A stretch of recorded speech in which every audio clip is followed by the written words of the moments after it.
Hello friends, आपका स्वागत है मेरे YouTube channel TC online biology में।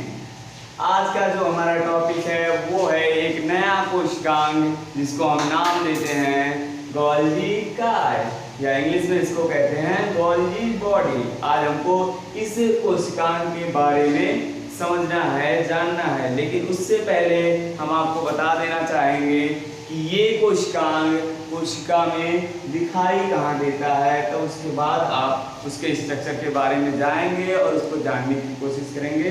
कुछ बातें आपके गोल्गी काय के लिए देखें। यहाँ पे फिगर हम बता दें पहले। ये हमारी है एक कोशिका, जो कि अभी हम जो कोशिका ले रहे हैं वो एक एनिमल सेल है, ठीक है, जंतु कोशिका है। तो आप लोगों को पहले भी बता रखा है जंतु कोशिका और पालक कोशिका के डिफरेंस के बारे में। तो यहाँ पर एक बार और बता दे रहे हैं। ये जो जंतु कोशिका है, इसके बाहर का जो आवरण होता है, जो मेम्ब्रेन होता है, वो घिरा होता है प्लाज्मा मेम्ब्रेन द्वारा। प्लाज्मा मेम्ब्रेन द्वारा घिरा होता है। लेकिन अगर यही पालक कोशिका होती, एक पादप कोशिका, पेड़ पौधों की कोशिका होती, तो इसके बाहर एक स्ट्रक्चर देखने को मिलता। बाहर एक हार्ड निर्जीव सब्सटेंस से बना हुआ, निर्जीव पदार्थों के द्वारा बना हुआ एक आवरण मिलता, एक सुरक्षा कवच मिलता, उसको नाम देते सेल वॉल। लेकिन अभी फिलहाल हम इसके बारे में बता रहे हैं।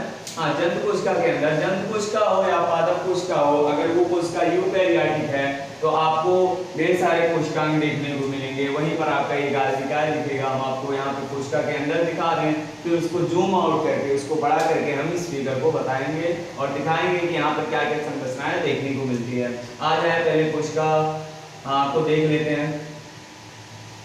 ये है आपका न्यूक्लियस। यहाँ पे न्यूक्लियस पाया जाता है, ठीक है। यहाँ कहीं आसपास क्लोरोप्लास्ट, जिसको हरित लवक कहते हैं, वो देखने को मिलता है। और यही केंद्र के किनारे आपके न्यूक्लियस के आसपास से एक संरचना बनती है, जिसके बारे में मैंने इससे पहले वीडियो लाया है। वीडियो में इसके बारे में बताया मैंने, ठीक है। नाम इसको देते हैं एंडोप्लाज्मिक रेटिकुलम।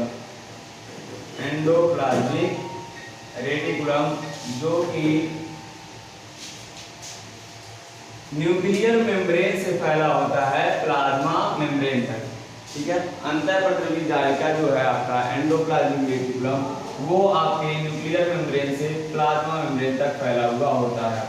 अब यहाँ पर यही कहीं आपका होता है गोल्गी काय, जिसके बारे में आज हमको जानना है और देखना है कि ये गोल्गी काय होता क्या है, इसकी संरचना क्या होती है और इसके कार्य क्या होते हैं। तो फाइनली अब हम लोग आ जा रहे हैं। ये जो गोल्गी काय यहाँ पर इतना छोटा सा दिख रहा है, इसी को हम लोग बड़ा करके यहाँ पे देखेंगे और इसकी संरचना के बारे में बात करेंगे। ये जो आपको गोल्गी काय दिख रहा है, गोल्गी बॉडी दिख रहा है, इसकी संरचना को जूम आउट करके बड़ा करके यहाँ पे देखेंगे। एक साइंटिस्ट थे जिनका नाम था कैमिलो गाल्जी। उन्होंने 1898 ईस्वी में, ठीक है, उन्होंने 1898 में इस गोल्गी काय की खोज की, ठीक है। इस गोल्गी काय को खोजा उन्होंने। फिर उन्होंने बताया कि ये जो गोल्गी काय होता है, ये बहुत सारी बेलनाकार खोखली संरचनाओं का एक पट्टा होता है। एक चट्टा जैसा बन जाता है, उसमें ढेर सारी आपकी सिस्टर्नी जो होती हैं वो इस पे अरेंज होती हैं। ढेर सारी बेलनाकार आकृतियां जो होती हैं वो समांतर क्रम में एक दूसरे के ऊपर होती हैं और एक चट्टा जैसी संरचना बनाती हैं। इसी संरचना को नाम देते हैं गोल्गी काय या गोल्गी बॉडी, ठीक है। अब ये जो संरचना है, इसमें 3 प्रकार के स्ट्रक्चर आपको देखने को मिलते हैं। 3 इसके घटक देखने को मिलते हैं। एक आपका होता है सिस्टर्नी, जो कि अशाखित होता है, इसमें कोई ब्रांच नहीं होती है, शाखा नहीं होती है। ये बिल्कुल बेलनाकार सी आकृति है, आप लोग देख पा रहे हो, ठीक है। ये इसको फॉर्म करने में, इसको बनाने में हेल्पफुल होती है। और एक अंडाकार संरचना देखने को मिलती है यहाँ पर, जिसको नाम देते हैं वेसिकल्स। ये भी गोल्गी काय का एक अपघटक माना जाता है। और यहाँ पर देखेंगे एक वैक्यूल, एक खाली रिक्तिका होती है, ये गैस वैक्यूल होते हैं, ये खाली रिक्तिकाएं होती हैं, ये भी यहाँ पर कंपोनेंट के तौर पे देखे जाते हैं, गाल्गी बॉडी के कंपोनेंट में आते हैं। तो आपने 3 स्ट्रक्चर देख लिया। एक लंबी लंबी सी अशाखित संरचना होगी, मतलब इसमें कोई ब्रांच नहीं होगा, कोई शाखा नहीं होगी, जिसको नाम देते हैं सिस्टर्नी। और ढेर सारे अंडाकार संरचनाएं देखने को मिलती हैं यहाँ पर, जिसको वेसिकल्स कहते हैं। और कुछ खाली रिक्तिकाएं होती हैं। रिक्तिकाएं मतलब वैक्यूल से क्या मतलब है कि ये एक खाली जगह होंगी, ऐसे सर्कुलर स्ट्रक्चर होगा तो खाली होगा बिल्कुल, ठीक है। हाँ, इसीलिए इसको नाम देते हैं रिक्तिकाएं, ठीक है। ये वैक्यूल्स होंगी।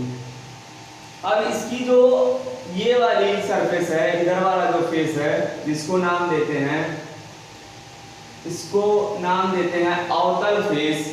अवतल फेस जो होता है वो सिक्रीटरी नेचर का होता है। ये वैक्यूल का सिक्रीशन करता है, वैक्यूल का सिक्रीशन करता है, इसको स्रावित करता है, यहाँ से निकालता है। और इसका जो दूसरा फेस होता है, जैसे ये जो फेस है वो थोड़ा ऐसे कर्व है, ठीक है, इसको अवतल फेस कहते हैं, इसको अवतल फेस या सिक्रीटिंग फेस कहते हैं। और ये थोड़ा सा उभरा हुआ फेस दिखाई देता है, इसको उत्तल फेस कहते हैं, जहां से आपके वेसाइकल्स फॉर्म होते हैं और बनते हैं, इसीलिए इसको फॉर्मिंग फेस भी कहते हैं। इसको फॉर्मिंग फेस भी कहते हैं,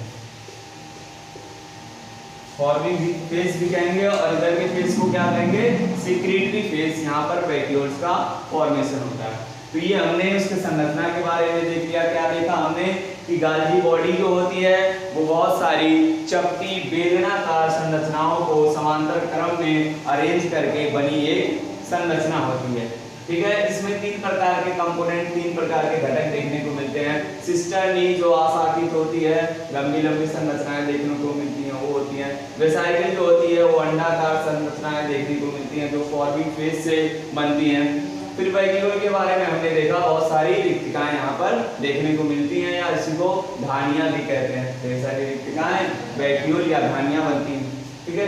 इन सारे संरचनाओं को एक साथ मिला करके गोल्गी काय का नाम देते हैं, ठीक है। आपने गोल्गी काय के बारे में देख लिया, ठीक है। गोल्गी काय की डिस्कवरी की थी कैमिलो गोल्गी ने 1898 में। अब यहाँ पर एक बात और है, ये जब एनिमल के अंदर होता है तो इसको गोल्गी काय नाम से जानते हैं, लेकिन ये जब पादप सेल्स के अंदर होता है तो इसी का नाम बदल करके डिक्टियोसोम्स हो जाता है। लिख देना चाहेंगे यहाँ पर, पादपों में ये गोल्गी बॉडी जो होता है वो एक दूसरे नाम डिक्टियोसोम से जाना जाता है।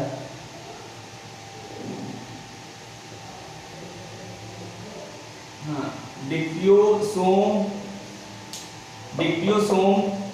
नाम से जाना जाता है। और यहाँ पर पादप कोशिकाओं में ये जो आपका डिक्टियोसोम होते हैं, इनकी संख्या अधिक होती है। ये करीब एक कोशिका में, एक पादप कोशिका में करीब 25,000 देखने को मिलती हैं, ठीक है। ये तो बात हो गई गोल्गी काय के संरचना के बारे में। अब गोल्गी काय के फंक्शन के बारे में हम लोग पॉइंट देख लेते हैं। क्या पॉइंट? ये गोल्गी काय जो होता है ये सिक्रीटरी नेचर का होता है, मतलब ये बहुत सारे पदार्थों का सिक्रीशन करते हैं, श्रावण करते हैं, ठीक है। बहुत सारे पदार्थों का ये सिक्रीशन करते हैं, श्रावण करते हैं, ठीक है। इसी में आपको एक पॉइंट देखने को मिलेगा कि ये जो गोल्गी काय होता है ये एंडोप्लाज्मिक रेटिकुलम द्वारा जो पदार्थ सिक्रीट हुए हैं, जैसे आपको इससे पहले वाले पुष्टांग में एंडोप्लाज्मिक रेटिकुलम में मैंने बताया था कि वहां पर 2 प्रकार की संरचनाएं देखने को मिलती हैं। एक आपका होता है स्मूथ एंडोप्लाज्मिक रेटिकुलम और एक आपका होता है रफ एंडोप्लाज्मिक रेटिकुलम। वहां पे मैंने बताया था कि जो रफ वाला होता है वो प्रोटीन संश्लेषण के लिए जिम्मेदार होता है, और वहां पर जो चिकनी या जो स्मूथ एंडोप्लाज्मिक रेटिकुलम होती है वो लिपिड या ग्लाइकोजन के सिक्रीशन के लिए जिम्मेदार होता है। तो वहां से एंडोप्लाज्मिक रेटिकुलम से, अगर आपने मेरा एंडोप्लाज्मिक रेटिकुलम वाला वीडियो नहीं देखा है तो प्लेलिस्ट से जाकर के प्लीज उसको देख लें, तो यहाँ पर गोल्गी काय को समझना थोड़ा आसान होगा, ठीक है। तो वहां पर जो अंतर्प्रद्रवी जालिका द्वारा जो पदार्थ सिक्रीट हुए थे, जो पदार्थ बने थे, ठीक है, वो अब गोल्गी काय के द्वारा या गोल्गी बॉडी के द्वारा पैक किए जाएंगे। उसकी पैकेजिंग होगी, पैकेजिंग होने के बाद में उसको पैक करने के बाद में उसको ट्रांसपोर्ट किया जाएगा, उसको पहुंचाया जाएगा, स्थानांतरित किया जाएगा जहां पे उसकी जरूरत होगी। तो गाल्जी काय के बारे में आपने ये पॉइंट देख लिया। फिर आगे बढ़ते हैं तो इसमें देखेंगे कि गाल्जी काय जो होता है वही पेक्टिन नामक पदार्थ का स्रावण करता है, पेक्टिन नामक पदार्थ बनाता है, पेक्टिन नामक पदार्थ बनाता है। ये पेक्टिन जो होता है वो कोशिकाओं के सेल वाल को बनाने में हेल्पफुल होता है। अब सेल वाल की बात आ गई, इसका मतलब ये पादप कोशिकाओं में ज्यादातर देखने को मिलेगा, क्योंकि पेक्टिन पदार्थ जो होता है सेल वाल के निर्माण में सहायक होता है। आपको अगर पता हो तो सेल वाल जो होते हैं उसमें 3 संरचनाएं देखने को मिलती हैं। एक आपका होता है मिडिल लैमेला, दूसरा आपका प्राइमरी सेल वाल जिसको प्राथमिक कोशिका भित्ति कहते हैं, और तीसरा जो होता है वो आपका सेकेंडरी सेल वाल या द्वितीय कोशिका भित्ति होती है। ठीक है, तो यहाँ पर जो मिडिल लैमेला होती है जिसको हिंदी में कहते हैं मध्य पटलिका, उसकी संरचना पेक्टिन के द्वारा बनती है।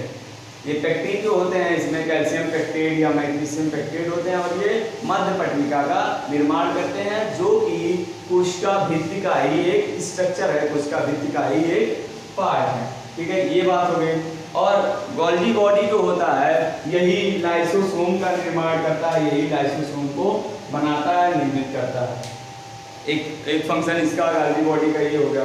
फिर आप लोगों को अगर जानकारी हो तो गाल्जी बॉडी जो होती है वही कोशिका विभाजन के समय पर, जैसे ये कोशिका है इसको डिवाइड होना है तो यहाँ पर सेल प्लेट का फॉर्मेशन होता है, एक सेल प्लेट बनती है जिसको कोशिका पट्ट कहते हैं, सेल प्लेट बनती है और इस कोशिका को 2 पार्ट में डिवाइड करती है, 2 कोशिकाओं में बांटती है।